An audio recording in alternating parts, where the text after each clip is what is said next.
आप सभी को मालूम है कि हमारा भारत एक बहुत बड़ा देश है जिसकी आबादी 142 करोड़ के बड़े आंकड़े को भी पार कर चुकी है। भारत की 80% आबादी गांव में निवास करती है। इसीलिए महात्मा गांधी जी ने कहा था कि अगर आपको असली भारत देखना है तो आपको भारत के गांव में जाना पड़ेगा। अगर आप गांव में रहते हैं तो शायद आपको बताने की जरूरत नहीं है, क्योंकि आप बखूबी जानते हैं कि ग्राम पंचायत के विकास के लिए गांव की पंचायत के द्वारा अपना एक प्रतिनिधि चुना जाता है, जिसे कुछ जगह ग्राम प्रधान, कुछ जगह मुखिया और कुछ जगह सरपंच के नाम से जाना जाता है।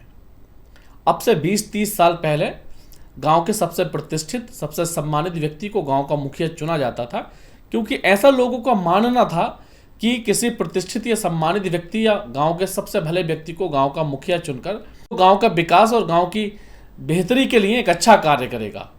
लेकिन पिछले 20-30 सालों में इस शब्द की परिभाषा ही बदल गई। इस शब्द के लिए जहां एक प्रतिष्ठित या सम्मानित व्यक्ति को चुना जाता था, लेकिन आप देखेंगे कि इस दौर में आकर इसकी बिल्कुल परिभाषा बदल गई।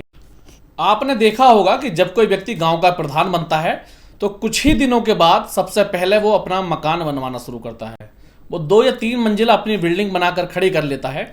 उसके कुछ ही महीनों के बाद वो व्यक्ति बहुत शानदार वाली एक कार खरीद के लाता है। आप जब कभी ग्राम प्रधान के घर के आगे से गुजरते होंगे, एक बात आपके दिमाग में जरूर आती होगी। आप सोचते होंगे कि जिस मकान में पिछले 30 साल से एक ईंट नहीं लगी थी, ऐसा प्रधान जी को कौन सा खजाना हाथ लग गया कि 3 ही महीने में उस मकान की जगह एक आलीशान बिल्डिंग बनकर खड़ी हो गई, और उसी बिल्डिंग के नीचे उसकी सजावट बढ़ाने के लिए एक बेहतरीन कार वहां आकर खड़ी हो गई। तो आज मैं आपको ऐसे ही खजानों के बारे में बताता हूं जहां से ग्राम प्रधान अपनी जेबें भरते हैं। ग्राम पंचायतों की कमाई के द्वार सबसे पहले जो खुलते हैं वो हैंडपंप के नाम पर खुलते हैं। राज्य और केंद्र दोनों सरकारें जल संरक्षण अधिनियम के तहत नई नई योजनाएं लाती हैं।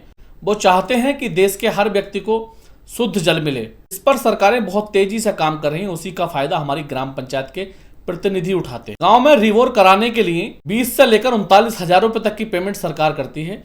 रिवोर का मतलब होता है पुराने। पेमेंट की कंडीशन बोरिंग की गहराई के ऊपर रहती है। अगर आपके यहाँ जल स्तर ज्यादा ऊपर है तो इसकी पेमेंट आपको कम मिलेगी, और अगर ज्यादा नीचे है तो इसकी पेमेंट आपको ज्यादा मिलेगी। जबकि आप लोकल क्षेत्र में गांव लेवल पर देखेंगे तो जो लोग समरसेबल करने आते हैं प्राइवेट दुकानों के पास से, जो मिस्त्री, उनसे आप पता करना 30 से 35 रुपए फिट में वो लोग बोरिंग करके चले जाते हैं, जिसके लिए महज आपको 4 से 5,000 रुपए देने पड़ेंगे। लेकिन फिर भी सरकार 30 से 40,000 रुपए देती है। इसके बाद भी एक और अलग घोटाला इसमें होता है। मैं आपको बता दूं कि गांव में मुश्किल से 5 या 7 रिवोर होते हैं, जबकि उसकी जगह कागजों में 15 से 20 दर्शा दिए जाते हैं। कई जगह इस तरह के घोटाले पकड़ में आए हैं, लेकिन ले दे के कहीं ना कहीं व्यक्ति छूट जाता है। इस प्रक्रिया पे आपको गांव में अपने गौर करनी है। जितने रिवोर होते हैं सिर्फ उतनों की काउंटिंग करानी है। ये पैसा आपका है, आपके परिवार का है, आपके टैक्स से जाता है। जो पैसा आपके टैक्स से जाता है वही पैसा लौटकर आपकी ग्राम पंचायत में विकास के लिए आता है। ग्राम पंचायतों में गबन का यह मामला सिर्फ उत्तर प्रदेश के बुलंदशहर में ही नहीं, बल्कि हर जिले में बहुत खूबसूरती से हुआ है। आप मुरादाबाद की बात करेंगे तो कई ग्राम पंचायतें मुरादाबाद में भी ऐसी हैं जहां पे तालाब की सफाई के नाम पे, नालियों की सफाई के नाम पे, खड़ंजे के नाम पे और कई सारे विकास कार्यों के नाम पर लाखों करोड़ों रुपए निकालकर गबन कर लिए गए। कुछ लोगों पर मुकदमे चल रहे हैं, कुछ लोगों पर कार्रवाई हुई है और कुछ लोगों से रिकवरी के लिए नोटिस भी थमा दिए गए हैं। ग्राम पंचायतों के द्वारा दूसरा सबसे बड़ा घोटाला किया जाता है मनरेगा योजना के तहत। मनरेगा योजना केंद्र में कांग्रेस की सरकार 2005 में लेकर आई थी, जिसके तहत गांव के मजदूरों को 180 दिन रोजगार की गारंटी दी गई थी। लेकिन ग्राम पंचायतों ने इसे भी भ्रष्टाचार का और गबन का एक जरिया बना लिया। मनरेगा के कई जिलों में घोटाले ऐसे हुए कि वहां ईडी जैसे विभाग को बड़ी कार्रवाई करनी पड़ी। उत्तर प्रदेश के बलरामपुर में मनरेगा में करीब 2 करोड़ का घोटाला हुआ। घोटाले से संबंधित व्यक्तियों के घरों से 90 लाख रुपए ईडी को नगद कैश हाथ लगा था। सरकार के द्वारा प्रत्येक जिले को मनरेगा में काम करने वाले मजदूरों के लिए 100 करोड़ रुपए का भुगतान किया जाता है। ऐसे में जिस जिले में जितने गांव होते हैं उसी हिसाब से उस रकम को वितरण कर दिया जाता है। जिस गांव में जितना काम होता है उस रकम को उतना वितरण कर दिया जाता है। लेकिन यहाँ किस तरह से भ्रष्टाचार होता है मैं इसकी जानकारी आपको बता दूं। मुरादाबाद की ही एक ग्राम पंचायत थी जहां महिला प्रधान ने अपने बेटों का नाम मनरेगा में लिखवा दिया था।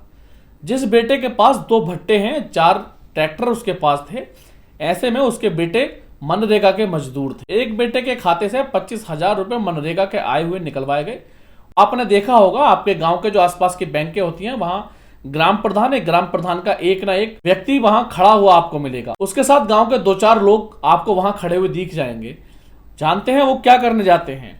उनका काम होता है ग्राम पंचायत के जिन लोगों का वो मनरेगा में नाम चढ़वा देते हैं, उनकी मजदूरी दिखा करके उनके खाते में जो रकम आती है उसे निकाल कर अपनी जेब में भरते हैं और उसका महज 10% हिस्सा वो उस व्यक्ति को दे देते हैं जिसका उन्होंने मनरेगा की मजदूरी में नाम चढ़ाया हुआ है। अब आप अपने गांव के रोजगार सेवक से या ग्राम प्रधान से लिस्ट लेकर मनरेगा की लिस्ट जरूर चेक करें और देखें कि उसमें कितने असली मजदूर हैं और कितने सरकार को लूट कर खाने वाले मजदूर। ऐसी ही एक घटना उत्तर प्रदेश के बुंदेलखंड में हुई थी, जहां 83 लाख रुपए का गबन एक ब्लॉक में किया गया था, जिसकी जांच हुई। संबंधित आरोपियों की सरकारी नौकरी की सेवा समाप्त की गई, बाकियों को जेल भेजकर उनसे रिकवरी कराई गई थी। एक ऐसा घोटाला जिसे सुनकर आप हैरान और दंग रह जाएंगे।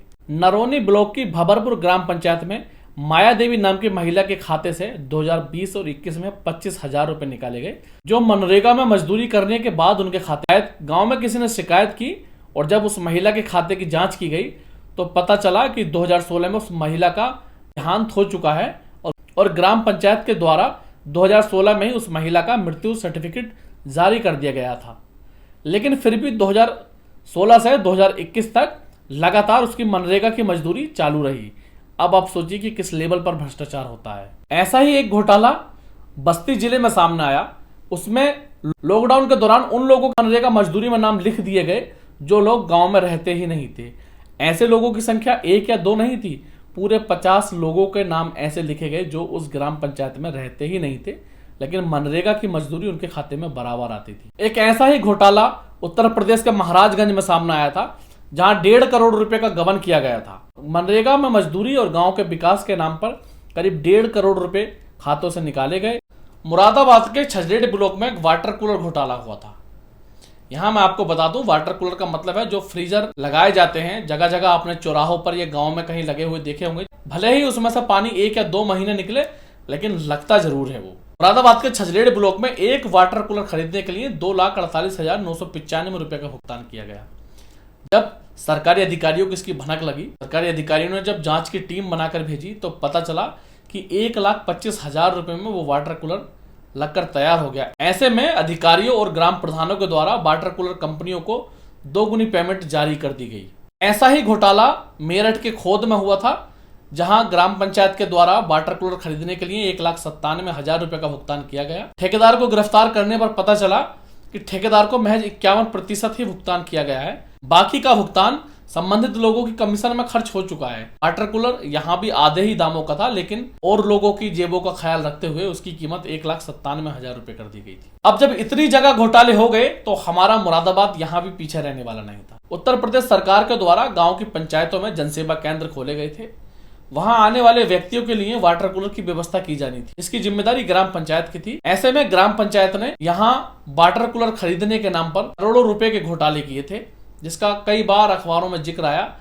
उत्तर प्रदेश में शौचालय घोटाले की मैं आपको जानकारी बताऊं, वर्ष 2002 से लेकर वर्ष 2017 तक उत्तर प्रदेश में लगभग 2900 करोड़ रुपए का शौचालय घोटाला हुआ। अब आप सोच रहे होंगे कि इतनी छोटी सी चीज के लिए इतना बड़ा घोटाला आखिर कैसे हो गया, तो मैं आपकी जानकारी के लिए बता दूं, इसका भी निम्न स्तर ग्राम पंचायत है। ग्राम पंचायतों में प्रधानों ने एक एक परिवार के नाम पर 4-4 शौचालय जारी कर दिए, जिसमें सिर्फ एक बनवाया, बाकी के फोटो खींचकर ऐसे ही लगा दिए गए। जब ऑडिट टीमें उनकी जांच करने के लिए मौके पर पहुंची तो कई जगह शौचालय मिले ही नहीं, और कुछ जगह मिले तो उनमें या तो सीट नहीं थी या फिर उनकी छत बनी हुई नहीं थी या शौचालय पर प्लास्टर नहीं था। ऐसे में इसका जब अनुमान लगाया गया तो लगभग 2900 करोड़ रुपए का ये घोटाला सामने आया। मुरादाबाद शौचालय घोटाले में भी पीछे नहीं रहने वाला है। यहां भी मुरादाबाद के कुंदरकी ब्लॉक की एक ग्राम पंचायत में शौचालय के नाम पर घोटाला किया गया था। एक ही घर में 7 व्यक्तियों को शौचालय दे दिए गए, जबकि शौचालय यहां बना सिर्फ एक, क्योंकि उन्हें एक पहले से ही बना हुआ था और एक ही शौचालय की उन्हें आवश्यकता थी। इसलिए ग्राम पंचायत ने, ग्राम प्रधान ने यहां भी शौचालय के नाम पर घोटाला करके करीब 16,40,000 रुपए कमाए, जिसका उसे बाद में भुगतान करना पड़ा। संभल के एक गांव में 401 शौचालय बने होने की खबर मिली थी। ऑडिट टीमें जब यहां जांच करने के लिए पहुंची तो महज 118 शौचालय यहां बने हुए मिले। इसमें करीब 16,80,000 रुपए सरकारी अधिकारियों के द्वारा ग्राम पंचायत से जमा कराए गए। प्रधानमंत्री आवास योजना के बारे में आपने सुना होगा। प्रधानमंत्री आवास योजना में सबसे बड़े घोटाले हुए हैं।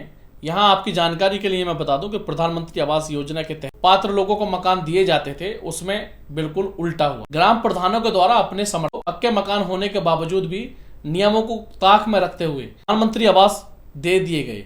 अब आपको अपने गांव में भ्रष्टाचारी ग्राम प्रधान से मुक्ति पाने के लिए 5 साल का लंबा इंतजार करने की जरूरत नहीं है। आप एक प्रक्रिया का पालन करके भी अपनी ग्राम पंचायत को भ्रष्टाचार प्रधान से मुक्त करा सकते हैं। इसके लिए आपको आधे से ज्यादा ग्राम पंचायत मेंबरों की जरूरत पड़ेगी, कुछ ग्राम वासियों की जरूरत पड़ेगी।